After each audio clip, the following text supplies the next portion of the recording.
Hey, what's up, guys? It's Reed Young, aka Shuda for TransformPoker.com. Today we're going to be checking out a 6 max hand with a really important concept that I think a lot of middle stakes players mess up, and that's keeping air in your betting range at all times when you're trying to value bet. So we raised to 18 pre-flop ace jack offsuit, great play so far, obviously. And then on the flop, we decided to go for a check raise. So a little unorthodox, but I think it's fine. What I will say about check raising a hand like ace jack is you minimize the probability that your opponent is bet calling the flop with a worse made hand. So by that, chiefly we're talking about the worse ace x hands. So if we have an ace, it's less likely he has an ace, just some basic card removal stuff where you're there.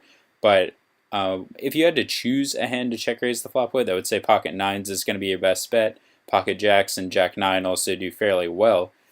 But what we're trying to do is get our opponent to bet a hand that's worse than ours for value, but also strong enough to call our flop raise, a lot of turn bets, and a lot of river bets. So now, also what we need to be considering is what bluffs that we're going to add to our check raising range here, because a lot of people, especially at middle stakes, just think that this is a strong line to begin with, because checking indicates showdown value a lot of the time, especially on a board like this that's good to continuation bet. So to check and then raise, we're looking at a pretty strong line already. So we need to add a decent amount of semi-bluffing hands or just pure air given a particular board texture. Say it comes like king 2-2, there aren't that many semi-bluffing hands that you can have if we're just representing like king queen and better to check raise the flop. So in this instance, though, there's a lot of draws on the board. So we might use something like 10-8, queen 10, queen 8. That's a lot of combinations already. So let's stick with that. And we're going to say that we're check raising some of our ace jacks, our pocket nines, our jacks, and jack nine, some of those. Some of the time we're just going to want to bet as well with our semi bluffs. So that's kind of splitting our range on the flop is what it's called, since we might just do best to bet 3 times, but we might be able to also confuse our opponent and exploit him in some way if he's not used to bet calling down here. And a lot more people are more familiar with just facing a bet on the flop on an ace high board and taking it from there in position. So it's a lot easier on him to play closer to solidly against that line. Against this line, maybe he messes up because he's less experienced facing it. So we have our check raising flop plan, and onto the turn we go. We get called, which is great so far because we're definitely rooting for that. On the river 8, the turn 8, not the greatest card in the deck because queen 10 gets there. Otherwise, we're still looking great. I mean, we're definitely ahead of the bulk of his range here. And then also, if he has a hand like ace 10, he's going to be coming along to see the river. So looking good so far. I would bet pretty big on this turn, something closer to pot actually, because I would expect most of the hands that our opponent has to either be so strong that they are continuing no matter what the size essentially. So if he has jack 9, he's not folding it for pot. He's not going to be folding it if we bet 100 either, of course, but we want to maximize value with our range, and especially as our range gets stronger, betting larger is nice because we might be able to get some mistaken folds and then just bluff accordingly. So let's say we're going to bet maybe like 150 here is what I would do.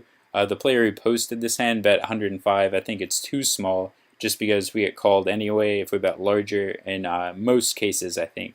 But a smaller bet could be nice if you're just going to get a lot of hands like ace 3 to call you, and then you can put those hands into a close spot on the river by betting a different size. So on the turn we get called, and then onto the river here, it's an offsuit 6, which I think is pretty much a blank. We don't really have to worry about the board changing in a way that affects our hand in any way. We still beat ace 6. I don't think he ever takes this line with pocket 6s, and 10-7 was already a straight on the turn. So really nothing changes at all here. And we bet half pot, which I really do not like. I think the best play here is to overbet, and because we just don't have enough air in our range, really, overbetting is going to be the best play here, because the best we can do is to win the pot. And this is the important part of this concept, and it's a little advanced, and without filling the screen with like a ton of math, I can tell you guys that I guess the the like easy way to think about this or to explain this pretty difficult concept is that if our range is so strong here, then we can try to trick our opponent by betting smaller than all in, but that is always going to be a trick. So we could even bet like $6 here, and even though we're giving him amazing pot odds and everything like that, we're catering our range to how strong it is. So we're bluffing and value betting proportionately. When we're betting $6, we're basically never bluffing. But our opponent is going to go, oh man, $6, like ace three probably wins like 1 out of 1 million, of the time, and tries to call us down. And it is never going to work for him, but people do it all the time. So optimally, your best play is to go all in. Claim the pot is a good way to refer to it. You take the pot. That's the best your opponent can hope for. That's the best you can hope for if you're playing optimally. However, what's going to happen in so many poker games, basically everyone except for the best players in the world, is you can bet a smaller size and target their weaker hands. So if he has like Jack 9, let's try to pick a size that would call that. 185 might be close to doing that. I think I would probably bet even smaller, and then in that way you might also be able to get some calls from like ace 10 or something like that. So yeah, let me know what you guys would bet on the river, and I hope you guys enjoyed this video. If you did, please share it with a poker buddy. We definitely appreciate it because it's helping the channel grow. We're already up to 700 subscribers, so cannot thank you guys enough for helping us grow, and I will see you in the comment section. Have a good day, guys.